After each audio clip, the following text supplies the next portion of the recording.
The team had split.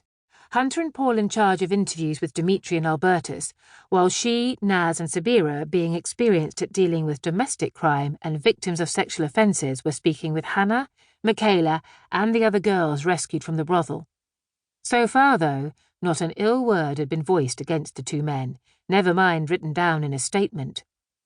"Albertus is making no comment, but Dimitri is at least talking," Paul responded. "But so far, he's coming up with a good defence." "What's he saying?" The team were continuing to refer to their man as Dimitri, even though his fingerprints and DNA had now positively identified him as a male of Russian origin called Viktor Egorov. As well as the names Dmitry Ivanov and Leo Markin, Egorov had at least 9 other aliases known to police forces across Europe. He had entered the UK illegally, using one of his pseudonyms, and disappeared into the murky criminal underworld, operating the black economy and vice trade in the back streets of London. Never having been arrested in the UK until now, he had remained unknown to police in England. But a trawl through Interpol records had shown him to be a well-known player in a number of foreign OCNs, or organised crime networks. He knows his fingerprints and DNA will be found at both brothels, so he's saying that he has frequented both locations regularly as a client. He claims to be allowed to live there in return for running errands for some acquaintances. Paul emphasised the word. He can't or won't name these people or say anything further about them other than to assert he is frightened of them as they sometimes turn up armed with firearms and so he doesn't ask questions.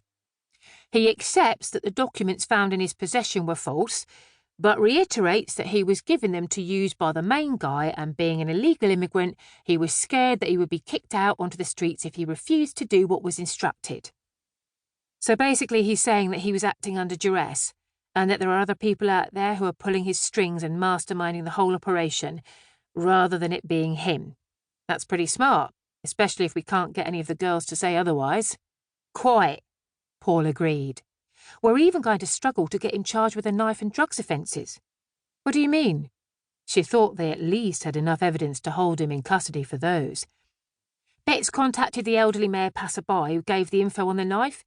He confirms Dimitri's account, in that he says there was another girl who did actually have the knife first, before Dimitri got possession of it. She walked away when he drove off. In the eyes of the CPS, he has a credible lawful excuse for having it. Plus, it was found in his car. It wasn't even on his person. As for the GHB, SOCO hasn't found any fingerprints on the vials and won't be able to get fingerprints off the paper bag, so we'll never be able to prove they belong to him. Especially if we don't know the other girl, and Michaela is staying silent and not denying they're hers. Damn it! So apart from being in this country as an illegal immigrant and a rather weak possession of false IDs, we have nothing to conclusively prove he was running the brothels or had anything to do with the baby's death. He'll probably be given a slap on the wrist and deported back to Russia in due course if that's the case. Yep, and then he'll be released and come straight back using a different name. Unless we can persuade one of the girls to testify. Charlie could feel her frustration growing as she ended the call and shoved her phone back in her pocket. Hannah's words came forcefully to mind. None of the reassurances they'd offered had been enough to assuage their fears.